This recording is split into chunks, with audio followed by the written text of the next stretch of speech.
Please don't forget to subscribe Mufti Muhammad Online for more Islamic بسم videos. اللہ الرحمن الرحیم۔ محمد ارشد کوئٹہ سے یہ بھائی سوال کرتے ہیں کہ روزے کی حالت میں بیوی کے ساتھ لیٹنا اور بوسہ لینا یہ کیسا ہے؟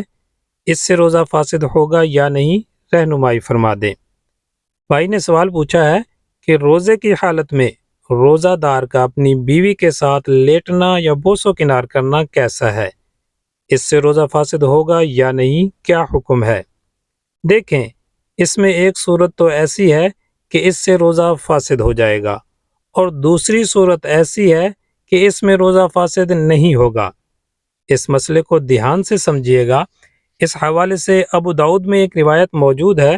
حضرت ابو ہریرہ رضی اللہ تعالی عنہ فرماتے ہیں کہ ایک شخص رسول اللہ صلی اللہ علیہ وآلہ وسلم کی بارگاہ میں حاضر ہوا، روزہ دار کی اپنی بیوی سے بوس و کنار کے متعلق سوال کیا، تو رسول اللہ صلی اللہ علیہ وآلہ وسلم نے اس شخص کو رخصت عطا فرمائی۔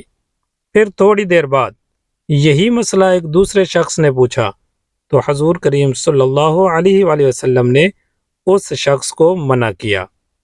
اب حضرت ابو ہریرہ رضی اللہ تعالی عنہ فرماتے ہیں کہ رسول اللہ صلی اللہ علیہ وآلہ وسلم نے جس شخص کو منع کیا وہ شخص نوجوان تھا، اور جس شخص کو روزے کی حالت میں بوس و کنار کی رخصت عطا فرمائی وہ بوڑھا تھا، یعنی جسے منع فرمایا وہ نوجوان تھا۔ تو اس حدیث سے فقہائے کرام نے یہ نتیجہ اخذ کیا ہے کہ اگر کوئی شخص ایسا ہے جسے اپنی شہوت پر مکمل کنٹرول حاصل ہے، یعنی اسے یقین ہے کہ اگر وہ بیوی کے ساتھ سوئے گا، لیٹے گا، بوس و کنار کرے گا تو اسے نہ انزال ہوگا اور نہ ہی اس کی شہوت اس حد تک بڑھے گی کہ جس سے روزہ ٹوٹ جائے گا۔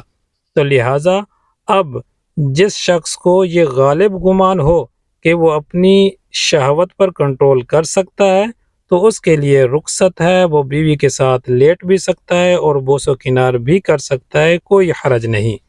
لیکن اگر کسی کو یہ گمان ہو کہ اس کی شہوت بڑھ جائے گی یا بیوی کے ساتھ لیٹے گا تو اسے انزال ہو جائے گا اور وہ ہم بستری میں مبتلا ہو جائے گا، تو اس سے اس کا روزہ فاسد ہو جائے گا۔ ایسے شخص کے لیے روزے کی حالت میں بیوی کے ساتھ لیٹنا، بوس و کنار کرنا جائز نہیں ہے۔ لہذا خلاصہ کلام یہ ہے کہ اگر کسی شخص کو اپنی شہوت پر کنٹرول ہے، اس کے لیے اپنی بیوی کے ساتھ لیٹنا اور بوس و کنار کرنا جائز ہے۔ لیکن اس کے برعکس اگر کسی شخص کو اپنی شہوت پر کنٹرول حاصل نہیں ہے تو اس کے لیے اجازت نہیں ہے۔ امید ہے بات سمجھ آ گئی ہوگی۔